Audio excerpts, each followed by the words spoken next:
82 વિધાનસભા દ્વારકા કલ્યાણપુરની જનતા જનાર્દન પોતાના જોશ અને હોશથી જયકારો કરશો।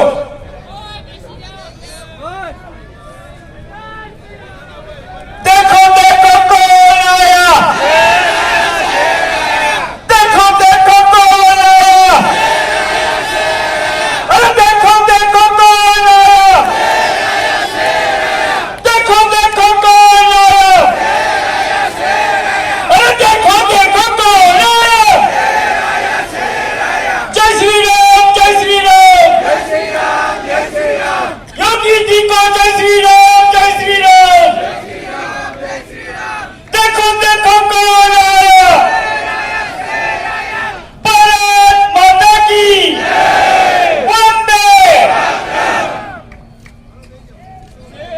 हिंदू हृदय सम्राट योगी आदित्यनाथ अपना सौनी वचन छे भगवान द्वारकाधीशना सानिध्यनी अंदर તેમનું ભાવભર્યું સ્વાગત છે 82 વિધાનસભા દ્વારકા કલ્યાણપુરની અંદર।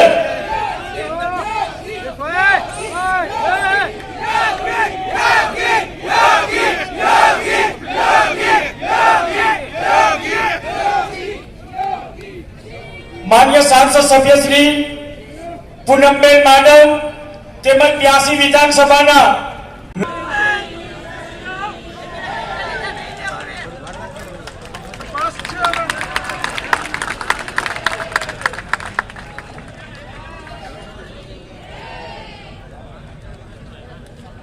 एक मोटा फूल हाथी जिला अध्यक्ष खिंभाई जोगल, मयूरभाई गढ़वी, सुरेश राणा जी, साधु संत बस જેટલા પેલી રોમાં છે એટલા લોકો આપશે। આપણા સૌ વતી અહીં ઉભેલા જનતા જનાર્દન વતી ફૂલ હારથી યોગીજીનું સન્માન કરી રહ્યા છે। આપણા સૌ આગેવાનો મેરાવણભાઈ તો જોડાશું, પેલી રોમાં છે એટલા જોડાશું, બાકીના પોતાના સ્થાન ઉપર ઉભા રહેશે, બાકીના બધા જ પોતાના સ્થાન ઉપર ઉભા રહેશે।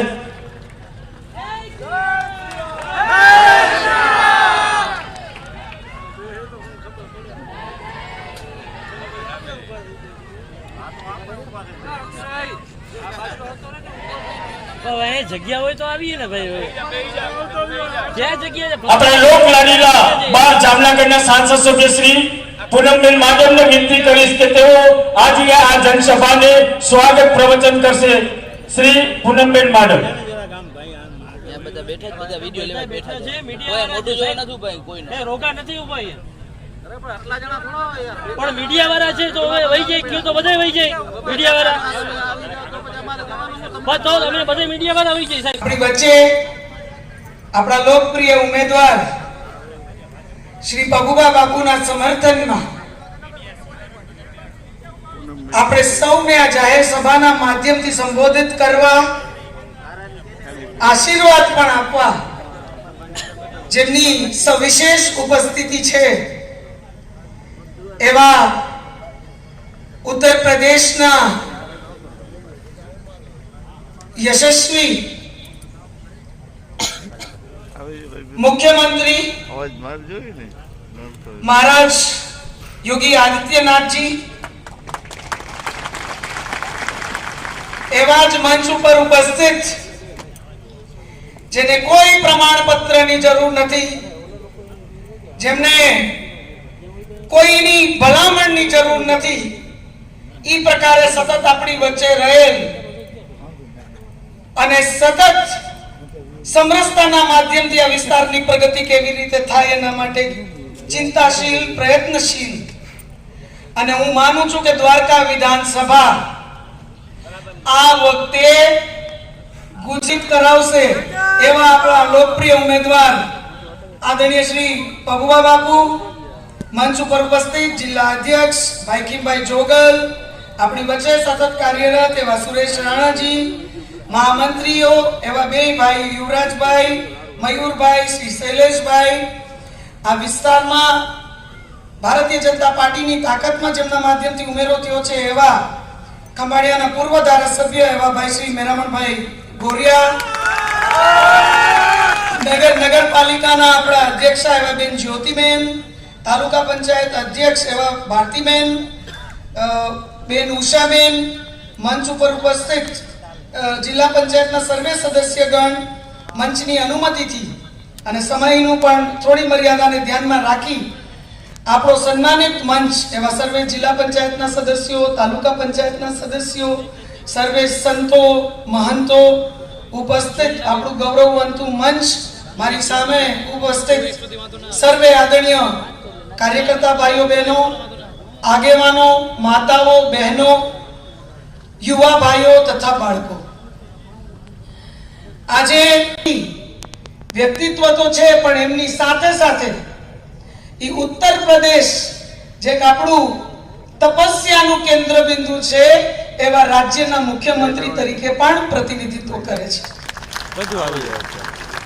આપણો આધ્યાત્મિક શક્તિ, આપણી આધ્યાત્મિક ઉર્જા આપણે જે અલગ અલગ માધ્યમોથી મળે છે એમાં દ્વારકા અને ઉત્તર પ્રદેશ આ બંને વિસ્તારો ખૂબ જ આપણા સૌ માટે મોખરે છે. અયોધ્યામાં ભવ્ય રામ મંદિરના નિર્માણની વાત હોય, કાશી જેમ આપણે જામનગરનું આપણું છોટી કાશી છે એમ આપણે મોટી કાશી સાથેનું પણ આપણું સીધું એક કનેક્શન હોય. અને મથુરા અને દ્વારકાનું તો શું નાતો છે એ મારે કોઈને કહેવાની જરૂર નથી. તો આવી પાવન ભૂમિથી જ્યારે ભગવાન શ્રી કૃષ્ણ આપણી વચ્ચે આવી અને અહીંયા આપણી વચ્ચે પધારતા હોય ત્યારે આપણો એ નાતો મને લાગે છે માત્ર પબુભા બાપુના માધ્યમથી આ સકારાત્મક આપણું આખું જે વાતાવરણ છે આધ્યાત્મિક એ તો એમને જાણવા આપણી આ આધ્યાત્મિક તાકાતમાં પણ યોગીજીની ઉપસ્થિતિ, મહારાજશ્રીની ઉપસ્થિતિના માધ્યમથી થઈ છે. ત્યારે હું તમને માત્ર આપ સૌ નાગરિકો ખૂબ જાગૃત છો અને તમારી જાગૃતતાનું પરિણામ કદાચ તમારી વચ્ચે કોઈ ઊભું હોય તો એનું ઉદાહરણ પણ સાક્ષાત હું છું. કારણ કે ઘણી બધી ચૂંટણીઓમાં ઘણા બધા વાતાવરણમાં તમે માનનીય નરેન્દ્રભાઈના નેતૃત્વમાં અને ભૂપેન્દ્રભાઈના નેતૃત્વમાં મજબૂતીથી આપણી આ કડી એટલે દ્વારકાની કડી હંમેશાથી જાળવવામાં તમે ખૂબ જ પ્રયત્ન કર્યા છે.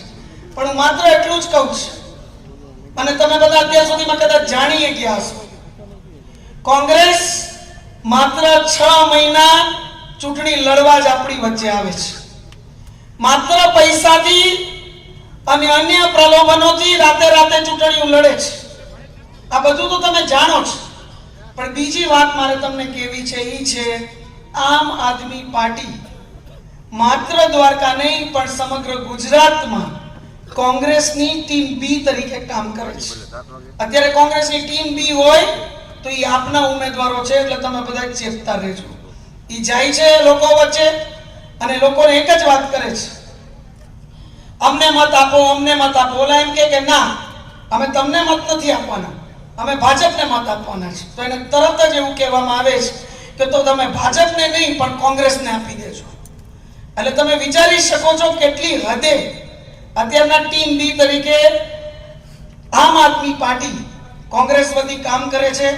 તમે રોજ નવી વાતો જોતા હશો, ક્યાંક રેકોર્ડેડ ક્લિપો આવતી હશે, અવાજ કોકનો હશે અને બાપુના અવાજમાં ખપાવી દેવામાં આવતું હશે. નાના મોટા બાપુએ આખું ભાષણ જે કર્યું હોય એ આખું ભાષણ ના મૂકે પણ એમાંથી નાની મોટી ગેરમાર્ગે દોરતી ક્લિપો મૂકે. કારણ કે કોંગ્રેસ અને આમ આદમી પાર્ટી પાસે બીજી કોઈ સકારાત્મક વાત જ નથી, કોઈ સારી વાત જ નથી.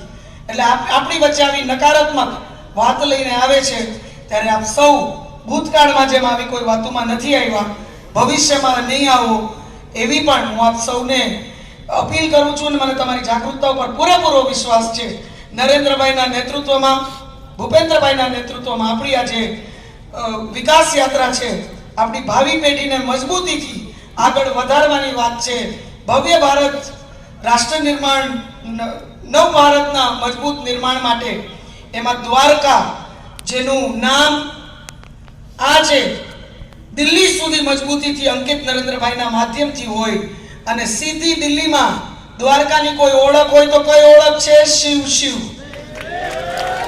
કઈ ઓળખ છે? શિવ શિવ. હું જેવું દ્વારકાનું આ નામ લઉં એટલે દિલ્હીમાં પણ બધા જ અમારા વિશેષ મહાનુભાવો જે હોય, મુખ્ય નેતૃત્વ હોય, એ મને તરત પૂછે શિવ શિવ શું કરે છે?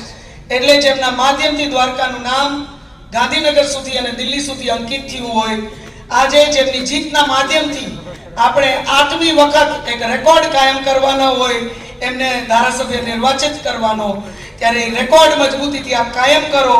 કમળમાં તમારો પવિત્ર મત, આશીર્વાદ રૂપી મત આખી દ્વારકા વિધાનસભામાંથી પ્રાપ્ત થાય અને મજબૂત રાષ્ટ્ર નિર્માણમાં નરેન્દ્રભાઈ ભૂપેન્દ્રભાઈના હાથ મજબૂત કરી કડી જોડી અને આ વિકાસ યાત્રાને આગળ સંભાવી. આટલું કહીને હું વિરમું છું. વંદે માતરમ, જય જય ગરવી. સૌને આજની સભાને સંબોધન કરે. દેખો દેખો કોણ આયા, અરે દેખો દેખો કોણ આયા. ધન્યવાદ.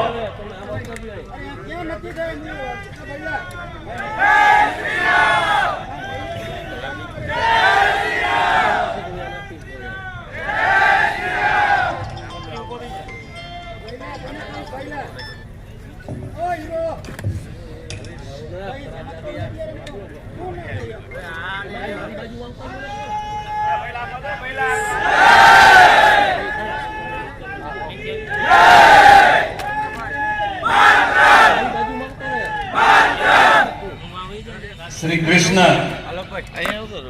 ક્યાંક રણછોડ છે તો ક્યાંક માખન ચોર છે.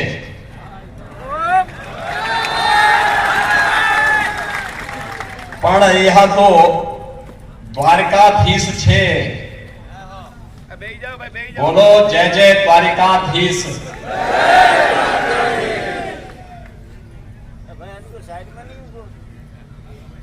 आज की इस चुनावी सभा में उपस्थित यहाँ के लोकप्रिय सांसद पूनमबेन शिव शिव के रूप में आप सबकी उपस्थिति का एहसास पूरे गुजरात के अंदर कराने वाले आपके लोकप्रिय विधायक और वर्तमान में प्रत्याशी श्री पौभा पांडे जी,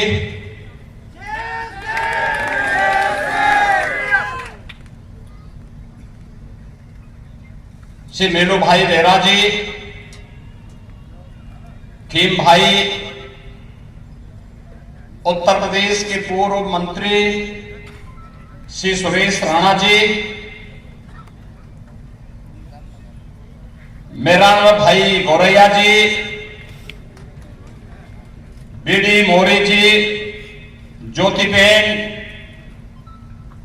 युवराज सिंह बाढ़ेर जी, मयूर भाई, शैलेश भाई और मंच पर उपस्थित पूज्य संतजन स्वामी श्यामानंद जी, योगी जीवननाथ बापू जी, स्वामी कृष्ण प्रकाश जी, भारतीय जनता पार्टी के सभी पदाधिकारीगण और भारी संख्या में भारतीय जनता पार्टी से जुड़े हुए सभी कार्यकर्ता बंधुओं, द्वारिका से जुड़े हुए सभी उपस्थित भाइयों बहनों, 4 धाम में एक प्रमुख धाम भारत की कोटि कोटि जनता की आस्था की प्रतीक भगवान द्वारिकाधीश को कोटि कोटि नमन करते हुए मैं आप सबका हृदय से अभिनंदन करता हूं. मैं आप सबका अभिनंदन इसलिए भी करता हूं कि हमारे मथुरा वृंदावन के कान्हा को आपने द्वारिकाधीश बना करके लोक पूज्य बना दिया. 5000 वर्ष पहले उत्तर प्रदेश के मथुरा में हुआ था. उनकी बाल लीलाओं से मथुरा, वृंदावन और बरसाना और आसपास का क्षेत्र उपकृत है. वे पूरे क्षेत्र हमने तीर्थ बना दिए हैं. और भगवान कृष्ण जब असुरों का संहार करते हुए द्वारिका में पधारे थे, तो यहाँ की लोग पूज्य जनमानस ने उन्हें द्वारिकाधीश बना करके यहाँ के राजा के रूप में सम्मान दिया है। और इसलिए भाइयों बहनों, आप सबका मैं हृदय से अभिनंदन करता हूं। गुजरात की धरती देश के लिए प्रेरणा की धरती रही है। ये प्रेरणा देश की आजादी के आंदोलन के दौरान राष्ट्रपिता महात्मा गांधी के नेतृत्व में लड़े गए आजादी के आंदोलन का हो, या फिर आजादी के बाद जब इस देश को ब्रिटिशर अनेक टुकड़ों में बांटना चाहते थे, उन सभी षड्यंत्रों को दरकिनार करते हुए भारत गणराज्य की एकता का आधार बनाने वाले लौह पुरुष सरदार वल्लभ भाई पटेल की धरती भी यही गुजरात है। जब भारत की राजनीति अविश्वास और अराजकता के दौर से गुजर रही थी, भ्रष्टाचार चरम पर था, तब इसी गुजरात की माटी के लाल और गुजरात के तत्कालीन मुख्यमंत्री श्री नरेंद्र भाई मोदी जी के नेतृत्व में भारत का नेतृत्व मोदी जी ने संभाला। और भाइयों बहनों, आज मोदी जी के नेतृत्व में भारत दुनिया की सबसे बड़ी अर्थव्यवस्थाओं में से एक अर्थव्यवस्था बनने की ओर अग्रसर है। यह देश आजादी का अमृत महोत्सव मना रहा है। और भाइयों बहनों, आजादी के अमृत महोत्सव वर्ष में जो ब्रिटेन हम पर 200 वर्षों तक शासन किया था, आज उस ब्रिटेन को पछाड़ करके भारत दुनिया की 5वीं अर्थव्यवस्था के रूप में स्थापित हो चुका है। और यही नहीं, आजादी के अमृत महोत्सव वर्ष में दुनिया के वे 20 बड़े देश जिनका दुनिया के 80% संसाधनों पर अधिकार है, उस G20 के उन 20 देशों का वर्तमान में नेतृत्व प्रधानमंत्री मोदी जी के नेतृत्व में हमारा देश भारत कर रहा है। ये भारत का गौरव है। आज भारत विकास की नित नई ऊंचाइयों को प्राप्त कर रहा है। एक नए भारत का निर्माण मोदी जी के नेतृत्व में हो रहा है। आज भारत की सीमाएं सुरक्षित हैं। देश के अंदर आतंकवाद, नक्सलवाद, अलगाववाद पूरी तरह समाप्ति की ओर है। कश्मीर में धारा 370 को समाप्त करने का जो दृढ़ इच्छा शक्ति प्रधानमंत्री मोदी जी ने और गृह मंत्री अमित शाह जी ने निर्णय लिया, वह आतंकवाद की ताबूत पर अंतिम कील साबित हो रही है। भाइयों बहनों, हम सब जानते हैं प्रधानमंत्री मोदी जी के नेतृत्व में जिस नए भारत का निर्माण हो रहा है, वह भारत को वैश्विक मंच पर भी सम्मान दे रहा है, भारत को आर्थिक समृद्धि भी दे रहा है, भारत की सीमाओं की सुरक्षा भी कर रहा है, भारत की आंतरिक सुरक्षा को भी सुदृढ़ कर रहा है, तो भारत की आस्था का सम्मान भी कर रहा है। अयोध्या में भगवान श्री राम का भव्य मंदिर का निर्माण का कार्य प्रधानमंत्री मोदी जी की दृढ़ इच्छा शक्ति और सूझबूझ का परिणाम है। पहली बार हुआ जब कोई भारत का प्रधानमंत्री अयोध्या में जाकर रामलला का दर्शन करे और भगवान के भव्य मंदिर के निर्माण के कार्य को अपने हाथों से प्रारंभ करने का कार्य भी कर ले। यह पहली बार हो रहा है। अगले वर्ष 2023 के अंत में जब भगवान राम का भव्य मंदिर का निर्माण हो जाएगा, तो भाइयों बहनों, अयोध्या में भगवान राम जब रामलला विराजमान होंगे अपने मंदिर में, तो भाइयों बहनों, यह भारत के राष्ट्र गौरव का मंदिर होगा। हर भारतवासी इस पर गौरव की अनुभूति करेगा। काशी में काशी विश्वनाथ धाम आप सबके सामने है। उज्जैन में महाकाल का महालोक आप सबके सामने है। उत्तराखंड में आप जाएंगे, केदारपुरी और बद्रीनाथ धाम जो भव्य रूप ले रहा है, ये प्रधानमंत्री मोदी जी की ही आस्था के प्रति, भारत की आस्था के प्रति उनके दृढ़ संकल्पों को आगे बढ़ाने का कार्य है। और यही नहीं, गुजरात के अंदर पहले भगवान सोमनाथ मंदिर के परिसर को भव्य स्वरूप प्रदान किया गया है। अब भेंट द्वारिका में जिस प्रकार का भव्य कार्यक्रम चल रहा है और माता अंबा के मंदिर को भी इस रूप में भव्य रूप से सजाया संवारा गया है, ये सभी आपके सामने है। इसलिए भाइयों बहनों, ये नए भारत की नई तस्वीर है। आस्था का भी सम्मान है, तो संकट के समय अपने देश के नागरिकों के साथ कैसे खड़ा होना है, यह कार्य भी अगर किसी ने किया है, प्रधानमंत्री मोदी जी ने किया है। इस सदी की सबसे बड़ी महामारी कोरोना महामारी, भाइयों बहनों आपने देखा होगा, कोरोना महामारी के दौरान जब हर व्यक्ति अपने लिए अपनी जान को बचा रहा था, तब फ्री में टेस्ट, फ्री में उपचार, फ्री में वैक्सीन और हर गरीब को फ्री में राशन की व्यवस्था भी तो प्रधानमंत्री मोदी जी और डबल इंजन की भारतीय जनता पार्टी की सरकार दे रही थी।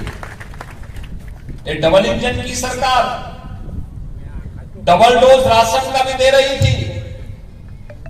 भाइयों बहनों, ऐसा कभी नहीं हो पाया जिस मजबूती के साथ सरकार आपके साथ खड़ी रही।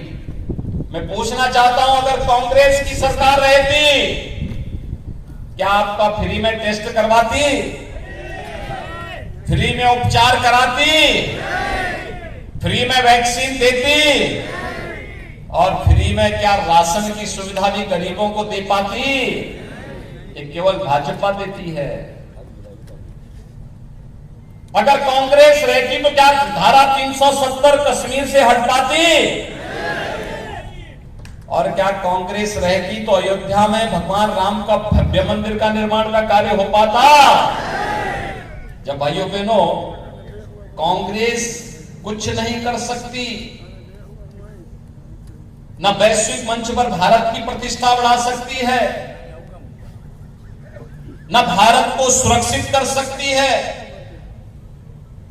न भारत को समृद्धि की ओर ही समृद्धि की ओर ही अग्रसर कर सकती है, और न आपकी आस्था का सम्मान ही कर सकती है। तो फिर कांग्रेस को क्यों चुनना है?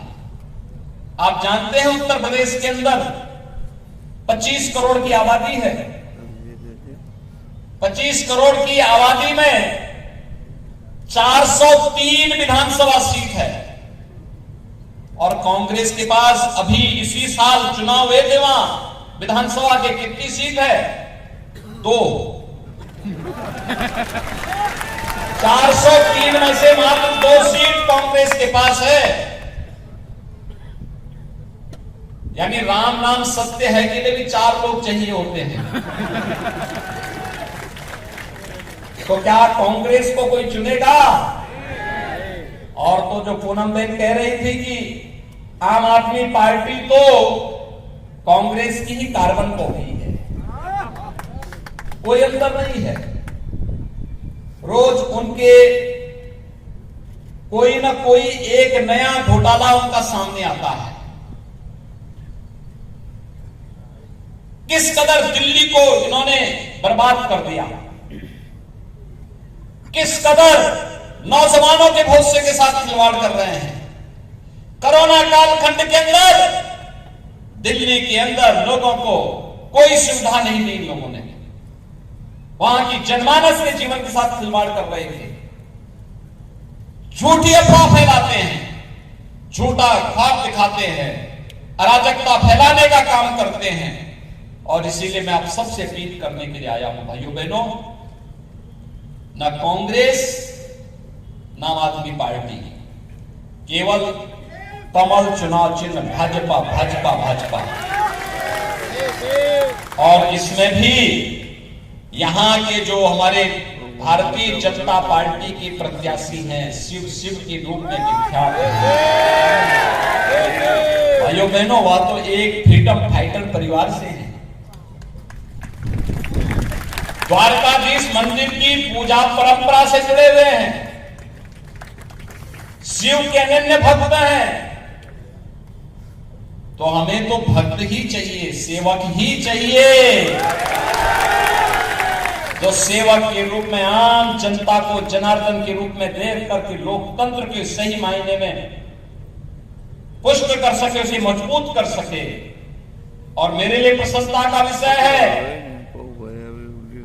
कि भाजपा के प्रत्याशी शिव के रूप में विख्यात हैं, इसलिए और उसका परिणाम भी है कि अब तक उनके खिलाफ जो 7 प्रत्याशी थे, सब के सब आज उनके साथ मंच पर उनको सपोर्ट करने के लिए भी आए हैं। और इसीलिए मैं आप सबसे अपील करूंगा कि विधानसभा चुनाव में आज डबल इंजन की सरकार जिस गति के साथ गुजरात को विकास के नए प्रतिमान स्थापित करते हुए आगे बढ़ा रही है, देश के अंदर प्रधानमंत्री मोदी जी के नेतृत्व में और गुजरात के अंदर श्री भूपेंद्र भाई पटेल जी के नेतृत्व में एक कार्यक्रम तेजी के साथ आगे बढ़ रहा है। और मेरी आप सबसे अपील है कि यहां पर भारतीय जनता पार्टी ने श्री पप्पा विरंबा पाणी को अपना प्रत्याशी बना करके एक बार फिर से आपकी सेवा के लिए और द्वारकाधीश की सेवा के लिए उन्हें फिर से यहां समर्पित किया है। मेरी आप सबसे अपील है कि शिव की इस परंपरा को आगे बढ़ाने की आवश्यकता है। शिव का मतलब ही कल्याण होता है, शिव का मतलब ही होता है कल्याण। और उस कल्याण की परंपरा को, सेवा की परंपरा को भाजपा का प्रत्याशी अनवरत रूप से आगे बढ़ाएगा। इस विश्वास के साथ मेरी आप सबसे अपील होगी कि भाइयों बहनों, यहां पे मैंने आपको कहा बेंट द्वारिका का पुनरुद्धार का काम चल रहा है। वर्तमान में 5000 वर्ष में पहली बार एक प्रधानमंत्री मोदी जी के मार्गदर्शन में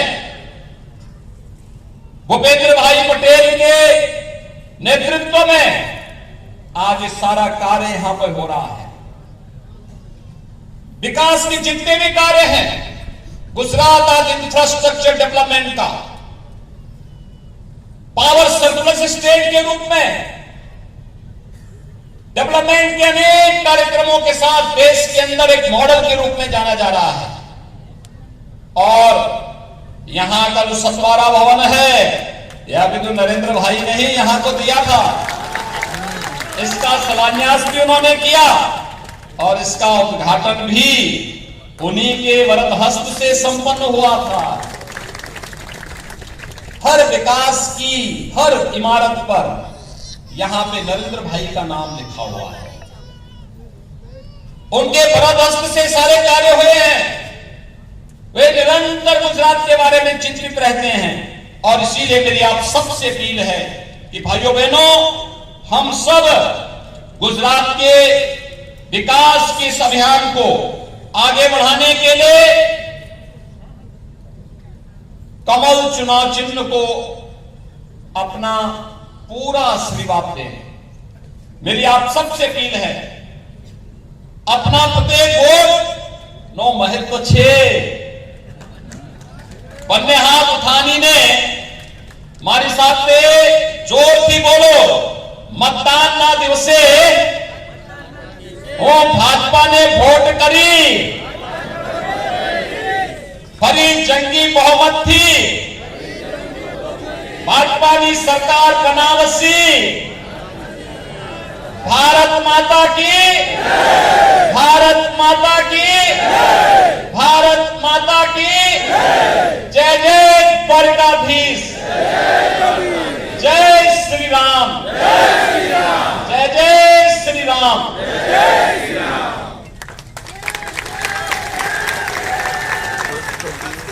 और हम सबको प्रेरणादायी संबोधन किया है योगी आदित्यनाथ जी ने, तो फिर से हम जयकारा बुला रहे हैं। भारत माता की वंदे मातरम, मातरम, जय श्री राम, जय श्री राम, जय श्री राम, जय श्री राम। ખૂબ ખૂબ આભાર સર્વ જનતા જનાર્દનનો આ કાર્યક્રમની અંદર બધા જ મારા કાર્યકર મિત્રો સહભાગી થયા આ કાર્યક્રમને સફળ બનાવવા માટે આ જાહેર સભાને સફળ બનાવવા માટે આપ સૌ સહકાર આપ્યો એ બદલ દેવભૂમિ દ્વારકા જિલ્લા ભાજપ વતી 82 વિધાનસભા દ્વારકા કલ્યાણપુર વતી આપ સૌનો ખૂબ ખૂબ આભાર વંદે માતરમ ભારત માતા કી જય શિવ શિવ